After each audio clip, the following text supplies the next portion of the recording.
This is Taking Stock on Bloomberg. I'm Pim Fox. OriginOil, founded in 2007, has developed technology that is used to convert algae into renewable crude oil. All right, what kind of role will algae play in the future of U.S. energy policy? Let's put that question to Riggs Eckelberry. He is the chief executive of OriginOil. He joins me now for our CEO sit-down, and he wants to learn about algae and renewable biofuels. We also have Jim Rogers. He's the chairman of Rogers Holding.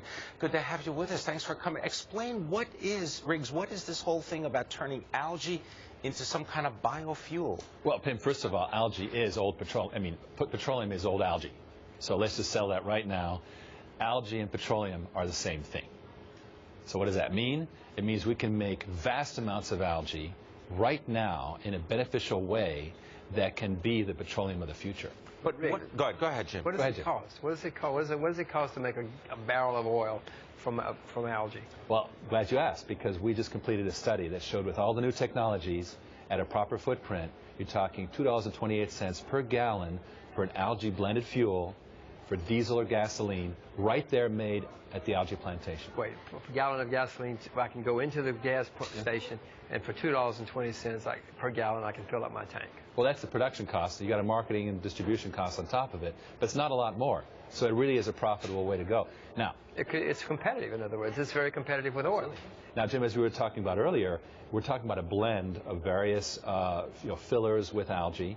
If you're talking about pure algae, it's around $5.44. Not quite, but you know that's a big leap from what it was, which was $20 or $30 a gallon not too long ago. But so it's subsidized. The production of oil from algae is subsidized by. Well, it certainly is. Now, what is profitable today for the algae industry is fine chemicals, and that's the most profitable part of the petroleum industry is the chemicals, and this is where I think algae is just going to cut off the head of those profits and make these great sustainable chemicals at a good price and make a lot of money. Riggs, if this is such an easy concept to get your mind around, why isn't everybody doing it? I mean, isn't it technically difficult? Exactly. The big problem has been that algae lives in a vast amount of water, 1,000 to 1 water to algae. And so how do you get, it's like Kool-Aid. How do you get the Kool-Aid back out of the water once it's dissolved? Well, the industry's been using lots of heavy equipment and chemicals and lots of energy. OriginOil happens to have a harvesting process that essentially persuades the algae to get out of the water. Well, where do you get the algae? I mean, it must take a massive amount of algae. Well, yes. Well, I mean, where do you get it? Goodness. Algae loves bad land, bad water. It loves CO2. You can put it pretty much anywhere and it'll grow, and it has a daily harvest.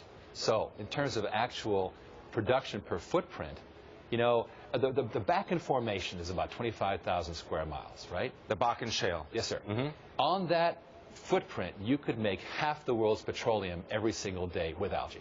But you got to have water, that much water. But it can come out of the aquifer. It can be saline. It can be wastewater. It can be ocean water. It can be water of any kind. The problem in the world is not water, it's fresh water, and algae doesn't need fresh water. No, I understand, but you're going to have 25,000 square miles, I think you said, of water, and you can get algae. That's a big puddle. A lot of land. Fortunately, it's in little bits. We have modules. I don't think we're going to have a huge algae lake that's 25,000 square miles. Having said that, NASA is getting into algae in big bladders in the ocean, and that could be very, very interesting going forward. Riggs, what's the time frame for this? I mean, I know that the U.S. Air Force is interested in introducing some kind of bio-blended fuel into its aircraft. When is this all going to happen, or is this still just pie in the sky? It's happening now, because this decade the U.S. military is determined to go to 50% alternative fuels. They're going to make it happen. If they could have all algae, they'd do it, because it's so high quality, it's just like petroleum. But for now, they'll settle with a blend, and over time, the algae quantities will increase as a percentage. But to Pim's point, if you were given all the money in the world today, how long would it take you to produce 100,000 barrels of oil a day? A Manhattan Project? Right. Within a year. Within a year? Absolutely. You could have the water and you could have everything? Wow. Yep. All right. I can see Jimmy's going to fill up his motorcycle with this. Maybe. He's got to see that it works first. I want to thank you very much, Riggs Eckelberry, joining us as the Chief Executive of Origin Oil. And my thanks, of course, to Jim Rogers, Rogers Holding. I'll give you some of that algae for the motorcycle. Thank you. All right. Coming up, NASDAQ makes its biggest jump in 2012 after Apple's stellar earnings report. That came out yesterday after the close.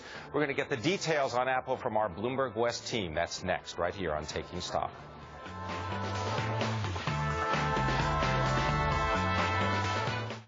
Around the clock.